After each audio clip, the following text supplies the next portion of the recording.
నమస్కారం అండి. ఈరోజు 2024 ఎన్నికల్లో అందరూ కూడా గత ప్రభుత్వం మిమ్మల్ని ఏ విధంగా ఇబ్బంది పెట్టింది, మీరు తలుచుకుంటే ప్రభుత్వాన్ని ఏ విధంగా మార్చాలని ఒక ఉదాహరణ చూపించారు. దానికి అనుగుణంగా ఈరోజు ఎన్డీఏ కూటమి రావడం జరిగింది. ఏదైతే మీరు బీజం వేశారు, మన ప్రభుత్వాన్ని మార్చాలి, మన భవిష్యత్తు కోసం, మన పిల్లల భవిష్యత్తు కోసం మంచి గవర్నమెంట్ తీసుకురావాలని అందరూ కూడా 2024 ఎన్నికల్లో ఏకదాటిపై ఎన్డీఏ కూటమి చేశారు. ఎన్డీఏ కూటమి అభ్యర్థి నేను భారీ మెజార్టీతో నాకు గెలిపించాను. కానీ గత ప్రభుత్వంలో ఎన్ని ఇబ్బందులు పడ్డారు, సరైన టైంలో జీతాలు పడతారు, అలాగే మీరు అనేక ఇబ్బందులు పడ్డారు, ఉద్యోగాల్లో అనేక ఇబ్బందులు, అలాగే మీ గ్రామంలో ఉన్నటువంటి యువతకి సరైన ఉద్యోగాల అవకాశం కల్పించడం, అలాగే ఏజెన్సీ ప్రాంతంలో సరైన డెవలప్మెంట్ లేక, ఎందుకంటే ఒక గ్రామంలో ఒక ఉపాధ్యాయుడు ఉన్నారంటే అతను బేస్ చేసుకుని అనేక కుటుంబాలు మంచి చెడు ఆలోచిస్తున్నారు. దానికి అనుగుణంగా మీ గ్రామంలో మీరు అక్కడ ఏ మంచి పని చేయాలన్నా మిమ్మల్ని బేస్ చేసుకుని అనేక గత ప్రభుత్వంలో మిమ్మల్ని అందరినీ కూడా చాలా చీప్గా చూసింది. గత ప్రభుత్వం సినిమా థియేటర్లు టికెట్లు చెప్పడానికో లేకపోతే వేరే వేరే వ్యక్తిగత విషయాల్లో గత ప్రభుత్వం మిమ్మల్ని వాడుతుంది. కానీ మన ప్రభుత్వం ఎన్డీఏ కూటమి ప్రభుత్వం రోజు ప్రతి ఒక్క ఉపాధ్యాయులకి, ప్రతి ఒక్క ఉద్యోగస్తులకి గౌరవించే విధంగా జీవో నెంబర్ 3 అనేది రామారావు గారు అమలు తీసుకుంటారు.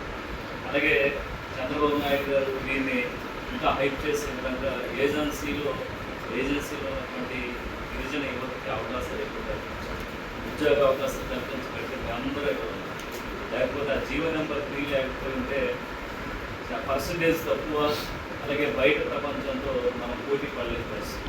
ఎందుకంటే వాళ్ళ ఆర్థికంగా కానీ లేకపోతే ఇంకో విధంగా కానీ చాలా బలమైన వారిని మనం ఢీకొట్టాలంటే సామాజిక విషయం కేవలం జీవో నెంబర్ 3 ఉండటం కంటే ఈరోజు అందరూ కూడా ఒకరికి ఆదర్శంగా అయ్యారు. నేను ఈరోజు మీ అందరికి మాటిస్తున్నాను, తప్పకుండా జీవో నెంబర్ 3 గురించి నేను అసెంబ్లీలో మాట్లాడాను. అలాగే సీఎం గారి దృష్టికి, నారా లోకేష్ గారి దృష్టికి, అలాగే పవన్ కళ్యాణ్ గారి దృష్టిలో కూడా పెట్టడం జరిగింది. తప్పకుండా జీవోని కొన్ని అంటే గత ప్రభుత్వంలో దీన్ని సరిగా హ్యాండిల్ చేయక, అలాగే గవర్నమెంట్ తరఫున సరైన న్యాయవాది దీని గురించి వాదించక ఏ విధంగా జరిగింది. కానీ దీన్ని తప్పకుండా సీఎం గారు కూడా ఎన్నికల్లో హామీ ఇచ్చారు. పాడేరు దగ్గర ఎలక్షన్స్లో జీవో నెంబర్ 3ని అమలు చేయడానికి నా వంతు నేను తప్పకుండా చర్యలు తీసుకుంటానని చెప్పారు. అలాగే మన ఆదివాసీ దినోత్సవం రోజు కూడా ఆ పాడేరు దగ్గరే గెలిచిన తర్వాత పాడేరు దగ్గరే దీని గురించి నేను చర్చిస్తే దీని గురించి కూడా ఆయన క్లారిటీ ఇవ్వడం జరిగింది. లోకేష్ గారి దగ్గర కూడా దీని మీద క్లారిటీ ఉంది. రేపు మెగా డిఎస్సికి సంబంధించి కూడా స్పెషల్ డిఎస్సి అంటే మనం వెళ్ళి చర్చించిన తర్వాతే ఈ నిర్ణయం ఉంటుంది. అంతేగాని ఇది ఏకదాటిగా గవర్నమెంట్ తీసుకోదు. తప్పకుండా గిరిజనులందరికీ కూడా న్యాయం చేసే విధంగా ఒక గిరిజన ఎమ్మెల్యేగా మీకు మాటిస్తున్నారు. ఇలాంటివి ఏం జరగకుండా ఆపేటువంటి మరి మేము తప్పకుండా చేస్తాం. ఈరోజు మేము అందరికీ హామీ ఇస్తున్నాం. అలాగే జీవో నెంబర్ 3ని తప్పకుండా అమలు చేసే విధంగా మళ్ళీ ఆ జీవో నెంబర్ 3ని ముందుకు తీసుకొచ్చే విధంగా ప్రభుత్వంతో తప్పకుండా మాట్లాడతాం, అలాగే పోట్లాడతాం. తప్పకుండా దాన్ని జీవో నెంబర్ 3ని ఏజెన్సీ ప్రాంతంలో ఉండేటువంటి విధానాన్ని తీసుకొచ్చి ఏర్పాటు చేస్తాం. అలాగే 170 యాక్ట్ దీనికి సంబంధించి ఉన్నటువంటి పరిస్థితుల్లో ఎన్డీఏ కూటమి తరఫున నన్ను నిలబెట్టారు. ఇవన్నీ బయట ఎలా ఉందంటే ఈరోజు ప్రజలందరిలో మనకు మంచి పేరు వస్తుంది. అలాగే గిరిజనుల గురించి ఈరోజు 4 సార్లు అసెంబ్లీ జరిగిన 4 సార్లు మీరు అబ్జర్వేషన్ చేసేది గిరిజనుల మనుగడ కోసం మాట్లాడారు, గిరిజనుల అభివృద్ధి కోసం మాట్లాడారు, ఐటీడీఏ డెవలప్మెంట్ కోసం మాట్లాడారు.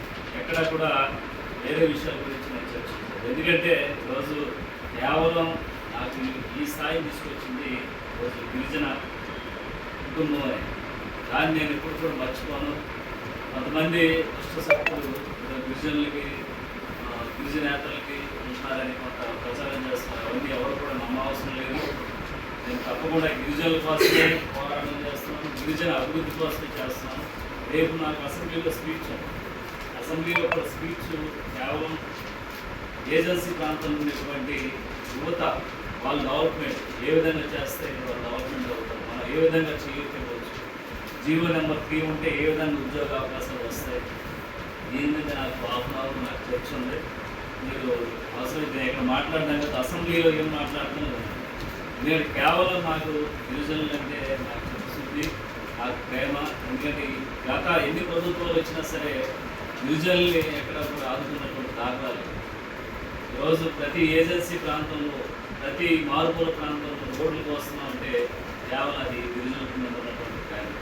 అలాగే ఈరోజు ప్రతి హాస్పిటల్ గిరిజన ప్రాంతాల్లో ఉన్నటువంటి హాస్పిటల్స్ కూడా ఇంప్రూవ్మెంట్గా డాక్టర్స్ ఉండాలి.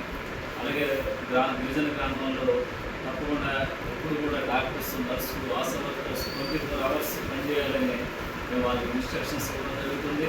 అలాగే ఇప్పుడు వచ్చేది వేసవికాలం, కొన్ని గిరిజన ప్రాంతాల్లో వాటర్ ఫెసిలిటీ సరిపోలేదు కానీ అక్కడ కూడా మనం పాడైపోయినటువంటి బోర్లు ఇమీడియట్గా రిపేర్ చేయాలి, యుద్ధ ప్రాతిపదికన రిపేర్ చేసి వాళ్ళకి వాటర్ ఫెసిలిటీ అందించాలని. అలాగే ఏదైతే గిరిజన కొన్ని ప్రాంతాల్లో కూడా కరెంట్ లేని ప్రాంతాల్లో సోలార్ లైన్లు ఏర్పాటు చేయాలి. సుమారు ఒక 5 లక్షలు 30 లక్షల వరకు దీనికి సంబంధించిన గ్రాండ్ కూడా నేను ప్రపోజల్ పెట్టడం జరిగింది. వీటికి కూడా కరెంటు వెళ్ళలేనటువంటి ప్రాంతాల్లో సోలార్ లైన్లతో ముందుకు వెళ్ళాలని. తప్పకుండా ఏదైతే ఎన్నికల్లో మమ్మల్ని నిలబెట్టారు, మీ అందరూ ప్రతి ఒక్కరు చేసినటువంటి పూట ఎక్కడ వృధా చేయకపోతే 6 నెలల్లో చాలా చిత్తశుద్ధితో గిరిజన అభివృద్ధి కోసం పనిచేస్తున్నాం. అలాగే జీవో నెంబర్ 3 170 యాక్ట్ అనేది 170 యాక్ట్ నాకు పూర్తిగా నేను 10 సంవత్సరాల పాటు ఈ ఉద్యమాలు చేసినటువంటి కుటుంబం నుంచి వచ్చినటువంటి వ్యక్తి నేను. తప్పకుండా 170 యాక్ట్ పూర్తిగా అమలు చేసే విధంగా ఏదైతే జీవో నెంబర్ 3 ఉందో దాన్ని కూడా చట్టం చేసి ఆ చట్టానికి అనుగుణంగా గిరిజన ప్రాంతాల్లో గిరిజన యువత అభివృద్ధి కోసం. అలాగే రేపు అందరికి కూడా గవర్నమెంట్ జాబ్లు వచ్చేటువంటి పరిస్థితులు దీనికి సంబంధించి ప్రభుత్వాన్ని ప్రపోజల్ పెట్టారు. నెలకు ఒకసారి ఒక మండలం జాబ్ మేళా నిర్వహించాను.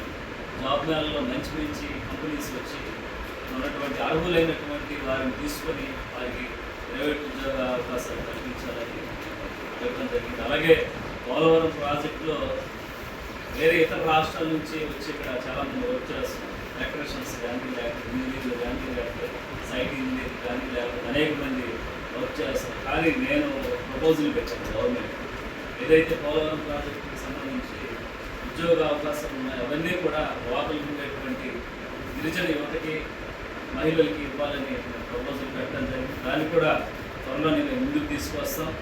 తప్పకుండా మన ప్రాంతం అభివృద్ధి చెందాలి, మన గిరిజనులు ముందుకు వెళ్ళాలి. ఈరోజు ఎక్కడి వరకే ఆగిపోతున్నారు. ఎక్కడైనా మన గిరిజనులు ఐపీఎస్ ఐఏఎస్ ఎక్కడైనా అయినట్టు దాకా కేవలం మన గిరిజనుల్లో కొంతమంది కొన్ని జాతులు కలపడం వల్ల వారందరూ కూడా మనల్ని ఇంకా దిగజారు చేసి మన జాతి ముందుకు జరగడం పరిస్థితి ఇలాంటివి కొన్ని ఉన్నాయి. ఇవన్నీ కూడా మేము బహిరంగంగా చెప్పకూడదు, చాలా మేము చేసుకుంటూ వెళ్తున్నాం. తప్పకుండా గిరిజనుల మీద ఉన్నటువంటి ఒక గౌరవం అలాగే వారి డెవలప్మెంట్ శ్రద్ధ తప్పకుండా రానున్న రోజుల్లో మీ అందరికీ మాటిస్తున్నాం. జీవో నెంబర్ 3 ఎట్టి పరిస్థితుల్లో చట్టం చేసే విధంగా 7 ఎమ్మెల్యేలు ముఖ్యమంత్రితో మాట్లాడతాం, అలాగే పవన్ కళ్యాణ్ గారితో మాట్లాడతాం, నారా లోకేష్ గారితో మాట్లాడతాం. అలాగే నిన్న రాత్రి కూడా మన అబ్జర్వర్ మాట్లాడడం జరిగింది. నాకు కూడా ఫోన్ చేశారు. ఫోన్ చేసి ఇక్కడ జీవో నెంబర్ 3 ఏంటని అడగడం జరిగింది. నేను దీని గురించి పూర్తి విశ్లేషణ చర్చించడం జరిగింది. తప్పకుండా ఆయన దృష్టిలో కూడా ఉంది, లోకేష్ గారి దృష్టిలో, ఎందుకంటే ఆయన గారికి మన దృష్టిలో మన దీన్ని ఏదో విధంగా గవర్నమెంట్ దృష్టికి తీసుకువెళ్ళాం. తప్పకుండా జీవో నెంబర్ 3 అమలు చేసే విధంగా మీ అందరికీ మాటిస్తున్నాం, తప్పకుండా చేస్తాం. అలాగే ఈరోజు మనం ఎమ్మెల్సీ ఎలక్షన్ సంబంధించి ఎందుకు పేరాపత్రం